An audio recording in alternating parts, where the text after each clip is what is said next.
Hello students, this is Komal, your SST educator.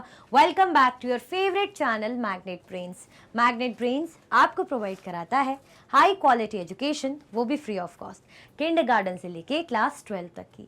CBSE board के courses के साथ साथ आपको अदर स्टेट बोर्ड के भी कोर्सेज अवेलेबल है इन हिंदी मीडियम, जैसे कि UP board, Bihar board, Delhi board के कोर्सेज प्रॉपर सिस्टमैटिक वे में। कोई दिक्कत परेशानी आपको नहीं होगी। डेली प्रैक्टिस सेट्स के क्वेश्चंस भी मिलेंगे, प्रैक्टिस भी करते जाइएगा। ई बुक्स और ई नोट्स के लिंक आपको डिस्क्रिप्शन बॉक्स में अवेलेबल है, तो भटकने की बात नहीं बनती है। हम क्या करने वाले भाई, एनसीईआरटी सॉल्यूशंस। तो फटाफट से एनसीईआरटी सॉल्यूशन को स्टार्ट करते हैं, क्योंकि ये क्या है, ये बहुत ज़्यादा ज़रूरी है। और लाइक करना तो बिल्कुल ना भूलें, तो फटाफट से लाइक कर दीजिए। और क्या कर दीजिए, ये जो मैं हमेशा बोलती हूँ, लाइक और शेयर कर दीजिए। करें स्टार्ट, चलो भाई। पहला question, what is the work of the police. Police का काम क्या होता है? पुलिस का काम उनके एरिया में जो भी क्राइम हो रहे हैं, कुछ हो रहा है तो भाई उसको लॉ एंड ऑर्डर को मेंटेन करना, कोई क्राइम करे तो उसको सज़ा दिलवाना, जो भी चीज़ें हैं, जो भी कोई भाई क्या कर रहा है, जैसे हम कहते हैं ना कंप्लेंट लिखाना, तो उसको रजिस्टर करना, चाहे वो थेफ्ट की हो, एक्सीडेंट की हो, मर्डर की हो, जो भी हो। तो ये सब काम रहते हैं पुलिस के। तो देखते हैं भाई हमारा आंसर क्या कह रहा है, फिर हम डिस्कस करेंगे। चलो, the work of the police are as follows. जो वर्क है पुलिस का, इस तरीके से देखते हैं। To maintain law and order in its jurisdiction. अब क्या करना भाई, अपने जो है, अपना जो बोलते हैं ना, इनको जो एरिया मिला है प्रॉपर उस जगह पे जो इनका काम दिया है, जो उनका अपना एरिया कंट्रोल में, वहाँ पर लॉ एंड ऑर्डर, क्या लॉ एंड ऑर्डर को प्रॉपर तरीके से मेंटेन करना। To register cases of theft, accident, injury, fights. जैसे कि मैं बता चुकी हूँ, थेफ्ट के, एक्सीडेंट के, इंजरी या फाइट के केसेस को भाई उनको देखना, रजिस्टर करना। टू इंक्वायर करना, इंक्वायरी करने का काम रहता है ना, कुछ भी छानबीन करना, इन्वेस्टिगेशन। और फिर जब कुछ पता चले तो उसके खिलाफ एक्शन लेना। तो अपने एरिया में, क्योंकि अपने अंडर के एरिया में ही पुलिस काम कर सकती है। जैसे हमने देखा ना कि हर पुलिस स्टेशन का अपना एरिया होता है, जिसके अंडर जो भी घर आते हैं वो वहीं कंप्लेंट लिखा सकते हैं। ठीक है, तो ये कुछ काम रहते हैं किसके भाई, हमारे पुलिस के। क्लियर हुआ, आया समझ में? ये तो वैसे भी हमने बहुत अच्छे से पढ़ा था। अब आगे बढ़ते हैं, चलो। List two things that the work of a Patwari includes. हमें क्या करना है, दो थिंग्स की लिस्ट बनानी है, ऐसा वर्क इंक्लूड करना है जो क्या करता है, पटवारी करता है। List two things that the work of a patwari. दो चीज़ें हमें बतानी है जो पटवारी करता है। हमने क्या देखा था, पटवारी मेजर करता है लैंड को, लैंड का मेजर रखना, और जो है रिकॉर्ड को कीप करना। साथ में लैंड रेवेन्यू भी कलेक्ट करता है, और कितनी क्रॉप्स जो है उगी है, क्या हुआ है, सारा डेटा, अपडेटेड डेटा किसको, गवर्नमेंट तक पहुँचाने का काम करता है पटवारी। बहुत सी चीज़ें देखी थी, हमें क्या बोली है, हमें टू थिंग्स बोली, सिर्फ दो बतानी। देखते हैं। Measuring land and keeping land records. क्या करते हैं भाई, जो है लैंड उनको मेजर करना, और जो लैंड रिकॉर्ड्स है उनको कीप करके रखना, संभाल के रखना। चलिए, good. Organising the collection of land revenue from the farmers. और जो भी कलेक्शन है, किससे, लैंड रेवेन्यू, जो रेवेन्यू कलेक्ट करना है फार्मर से, लैंड रेवेन्यू उनको ऑर्गेनाइज करना। मैंने बताया ना अभी, लैंड रेवेन्यू कलेक्ट करना किन से, फार्मर से, और लैंड को मेंटेन करना, मेजर करना, उनके रिकॉर्ड को मेंटेन करना और मेजर करना। क्लियर हुआ, आया समझ में? कोई कंफ्यूजन तो नहीं भाई? चल, what is the work of tehsildar. Tehsildar का क्या वर्क है, तहसीलदार का क्या वर्क है? हमने देखा था ना, तहसील और तालुका, जो हमने देखा था कि जो हमारी कंट्री है वो स्टेट्स में डिवाइडेड है, और जो हमारा स्टेट्स है वो डिस्ट्रिक्ट में डिवाइडेड है, और डिस्ट्रिक्ट का भी सब डिविजन्स है तहसील और तालुका में। देखते हैं। The work of tehsildar includes to supervise the work of patwaris. भैया क्या करते हैं, पटवारीज के काम को सुपरवाइज करते हैं। क्या करते हैं, पटवारी के काम को सुपरवाइज करते हैं। भाई देखते हैं ना कि पटवारी ढंग से काम कर रहे हैं या नहीं कर रहे। To settle disputes regarding land. कुछ भी लैंड के रिगार्डिंग अगर डिस्प्यूट्स हुए हैं, प्रॉब्लम हुई है, तो उनको क्या करना, उनको सेटल डाउन करना। To get revenue collected. जो भी रेवेन्यू है उनको, जो भी रेवेन्यू कलेक्ट हुए उनको लेना। ठीक है, to get revenue collected. Clear हुआ, आया समझ में? क्या क्या काम रहेगा भाई, पटवारी को सुपरवाइज करना, जो भी डिस्प्यूट्स है लैंड के रिगार्डिंग उनको सेटल करना। हमने देखा था ना, कुछ भी डिस्प्यूट्स होते हैं लैंड से रिलेटेड वो भी सेटल करते हैं। साथ में जो भी रेवेन्यू है उसको कलेक्ट करना, कलेक्ट करवा के। ठीक है, टू गेट रेवेन्यू कलेक्टेड, जो भी रेवेन्यू कलेक्टेड है उनको लेना। आया समझ में? कोई कंफ्यूजन, दिक्कत तो नहीं भाई? आगे बढ़े, चल। What issue is the poem trying to raise, do you think this is an important issue. जो पोएम हमने पढ़ी थी, कौन सी पोएम पढ़ी थी, वो सिल्क और डोरी वाली, पढ़ी थी ना, वो लड़की कह रही है कि जैसे मेरे पापा के पास जो प्रॉपर्टी थी वो किसकी थी, उनके पिताजी से आई थी। अब जो मेरे पिताजी की या मेरे पापा की जो प्रॉपर्टी है वो मेरे भाइयों पे डिवाइड हो रही है, मुझे मेरी मम्मी को वो हिस्सा क्यों नहीं मिल रहा। तो बेसिकली जो हमने लास्ट टॉपिक पढ़ा था, हमने न्यू लॉ का टॉपिक पढ़ा था। कौन सा था, हिंदू सक्सेशन अमेंडमेंट 2005, ये वाला एक्ट पढ़ा था, जिसमें हमने देखा था कि अब जो प्रॉपर्टी किस पे डिवाइड होगी, पहले प्रॉपर्टी किस पे डिवाइड होती थी, सन्स के बीच में, ओनली बेटों के बीच में। किसके बीच में, ओनली बेटों के बीच में, पहले ऐसा होता था। बाद में क्या होने लगा भाई, सन, मदर और डॉटर।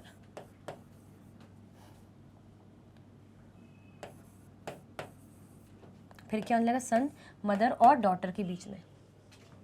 आया समझ में, क्लियर हुआ, कोई कंफ्यूजन तो नहीं। ऐसा कुछ था क्योंकि भाई औरतें भी बराबर काम करती तो उनको क्यों नहीं हिस्सा मिलता, ये सब हमने डिस्कस किया था ना। देखते हैं चलो। The poem is trying to raise the issue of inheritance of daughters and mothers in the property of their father and husband. ये बात है, पोएम ये कहना चाह रही है कि भाई जो इनहेरिटेंस है किसका, डॉटर्स का और उनकी मदर्स का, in the property of their father और हस्बैंड। मतलब फादर और हस्बैंड की प्रॉपर्टी में इनका भी अधिकार, किनका अधिकार, डॉटर्स का, मदर्स का, इनका अधिकार भी होना चाहिए। तो उससे रिलेटेड इशू रेज कर रही है, ये हमने देखा था। I think this issue is very important because after getting married, women are harassed for dowry and finally they are left by their husband. If inherited property would be with them, they can do enough to meet their ends. ऐसा इसलिए भी क्योंकि हमने देखा ना, सिर्फ dowry या silk की बात नहीं है ना। बात ये है कि अगर कम से कम, अगर कभी ये होता है ऐसी केसेस में कि हमें कोई भी अगर परेशान करता है, कैसे, जैसे हमारा हस्बैंड, हमारे हस्बैंड या हमारे इन लॉज हैं, हस्बैंड हो गए, उनके परिवार वाले हो गए, हम पे अत्याचार कर रहे हैं ना, हमसे दहेज मांग रहे हैं और हमें इतना ज़्यादा परेशान करें कि हम निकलना चाह रहे हैं वहाँ से, लेकिन हम निकल के जाएंगे कहाँ, जब फिर होता है ना, पिताजी के घर पे जाएंगे तो प्रॉब्लम होगी, भाई भाई लोग होंगे, भाभी होंगी, तो वही बात है ना कि किसी का सहारा बनना पड़ेगा। एटलीस्ट खुद का हिस्सा होगा, खुद की प्रॉपर्टी होगी तो आप कुछ भी छोटी मोटी चीज़ें कर सकते हैं। फिर अपना मतलब आपको किसी पर पूरी तरह से डिपेंड नहीं होना पड़ेगा। थोड़े टाइम के लिए आपको ऐसा लगेगा कि भाई किसी की ज़रूरत है, बट एटलीस्ट आप इंडिपेंडेंट रहेंगे। क्यों, क्योंकि आपके पास आपकी प्रॉपर्टी, आपका हिस्सा रहेगा। क्लियर हुआ, तो ये बहुत ज़्यादा ज़रूरी है। मानो कुछ भी ऐसी सिचुएशन आ जाए कि औरतों को या औरत को, बोलते हैं ना कि आजकल डिवोर्स होता है तो जो वुमेन्स होती है वो अपना हिस्सा लेती प्रॉपर्टी का। क्यों, क्योंकि आदमी तो चलो कमा रहा है, वो मेहनत कर रहा है, जो भी कर रहा है, बट औरतें जो नहीं अर्न करें तो क्या करेंगी, इवन जो अर्न भी कर रही वो भी अपना हिस्सा लेती हैं। ऐसी ही बात बेटियों पे आ जाती है कि बेटी अगर शादी करके दूसरे घर गई, अब उसको कुछ भी प्रॉब्लम आई तो वो कहाँ जाएगी, तो उसका एटलीस्ट हिस्सा रहेगा तो कोई दिक्कत नहीं होगी। क्लियर हुआ, तो ये अच्छा खासा इंपॉर्टेंट इशू है जो अब चीज़ें सॉर्ट आउट हो गई हैं। क्या, जो हमारा जो हिंदू सक्सेशन अमेंडमेंट एक्ट 2005 बना है उसमें जो प्रॉपर्टी जाएगी सन, डॉटर और मदर के पास। क्लियर हुआ, आया समझ में। चल, in what ways are the work of the panchayat that you read about in the previous chapter and the work the patwari related to each other? आपने ये कह रहे in what ways are the work of the panchayat that you read about in the previous chapter. जो आपने previous chapter में हमने पंचायत के बारे में पढ़ा था ना, पंचायती राज, कह रहे हैं कि एंड द वर्क ऑफ पटवारी, हमें पंचायत और जो वर्क ऑफ पटवारी, जो पटवारी काम करता है, क्या वो एक दूसरे से रिलेटेड है ये बताना है। लास्ट क्लास में हमने, लास्ट मतलब चैप्टर में क्या पढ़ा था हमने, पंचायती राज पढ़ रहे थे ना, ग्राम सभा, ग्राम पंचायत, ये सब पढ़ा था ना, हमने पढ़ा था कि नहीं पढ़ा था। तो ऐसे ही भाई ये कह रहे हैं कि जो पटवारी का काम है और जो काम पंचायत करती है, क्या इनका कोई आपस में संबंध है, रिलेशन है। क्लियर, चलो। The panchayat provides facilities in the village. Patwari arranges for money to get the facilities worked out or executed. जो पंचायत है क्या बोल रहे हैं, प्रोवाइड करती फैसिलिटीज़ विलेजेस में, और patwari arranges for money to get the facilities worked out और एग्जीक्यूटेड। बट पंचायत का काम क्या है, पंचायत फैसिलिटीज़ प्रोवाइड करता है विलेजेस में।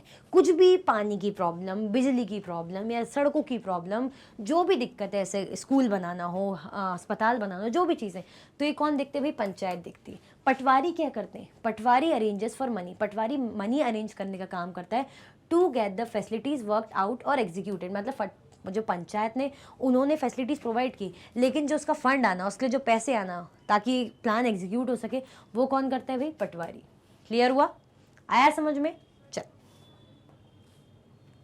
Visit a police station and find out the work that the police have to do to prevent crime and maintain law and order in their area, especially during festivals, public meetings, etc. हमें क्या करना है, हमें police station visit करना है और हमें find out करना है work that the police have to do to prevent crime and maintain law and order in area specially during festivals, public meetings and etcetera.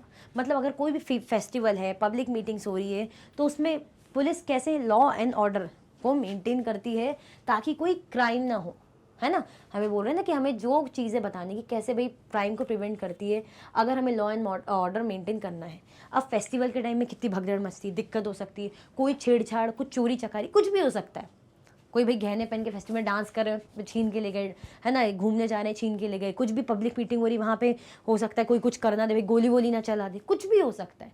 तो इन सब को proper maintain, law and order को maintain करने के लिए police क्या काम करती है, ये हमें क्या करना है भाई बताना है. क्लियर हुआ? देखते हैं. The police performs the following duties to prevent crime and maintain law and order in their area, especially during festivals, public meetings, etc. ये जो कुछ ड्यूटीज़ है जो अभी हम देखेंगे, ये कौन परफॉर्म करती है भाई? पुलिस. दे डिप्लॉय एडिशनल पुलिस फोर्सेज. ये क्या करती हैं? जो एडिशनल पुलिस फोर्सेज है उनको रखती हैं, कोशिश करती हैं ज़्यादा से ज़्यादा पुलिस फोर्सेज रहें. दे सेटअप क्विक कम्युनिकेशन टेक्निक्स. वो ऐसा करती कि ज़रा सा भी अगर कुछ हो, जैसे बोलते हैं ना, आपने मूवी में सीन देखा होगा, कुछ भी पब्लिक मीटिंग है, भाई नेताजी आ रहे हैं, कुछ हो रहा है इवेंट, तो बहुत सारे पुलिस ऑफिसर दिखेंगे, कुछ वहाँ लगे रहेंगे, कुछ वहाँ नाके पे खड़े रहेंगे, कुछ स्क्वायर पे खड़े रहेंगे, कुछ ऐसी ऐसी जगह मतलब खड़े रहेंगे जगहों पे, थोड़ी थोड़ी दूरी पे रेडी रहते हैं, बिल्कुल तैनात रहते हैं. बेसिकली कुछ हो ना जाए, कहीं कुछ गड़बड़ ना हो जाए, तो बिल्कुल अलर्ट रहते हैं. साथ में क्या रखते हैं? कम्युनिकेशन टेक्निक इनकी, मतलब जो चीज़ें फास्ट रखते हैं. क्यों? अगर कुछ भी हुआ, कुछ भी पता चला, तो फटाक से एक दूसरे को कम्युनिकेट करा, बताया कि अरे देखो वहाँ से चोरी हुई है, ये हुआ है, जाओ वहाँ जाके पकड़ो, वो चोर वहाँ दिखा है, जो भी है, या वो मर्डर वहाँ दिखा, इस तरीके से. दे एक्सपांड द सर्विलियंस वर्क. वो सर्विलियंस जो बोलते हैं, सर्विलियंस पे लगा दिए ताकि ज़्यादा से ज़्यादा इन्फॉर्मेशन मिल सके, ज़्यादा से ज़्यादा पता चल सके कहाँ है, कुछ भी अगर प्रॉब्लम है तो कहाँ है भाई, जो चोर है वो कहाँ भागा, मर्डर है कोई कहाँ भागा, तो अपना जो काम है उसको और ज़्यादा एक्सपांड कर देते हैं. To investigate cases within its area.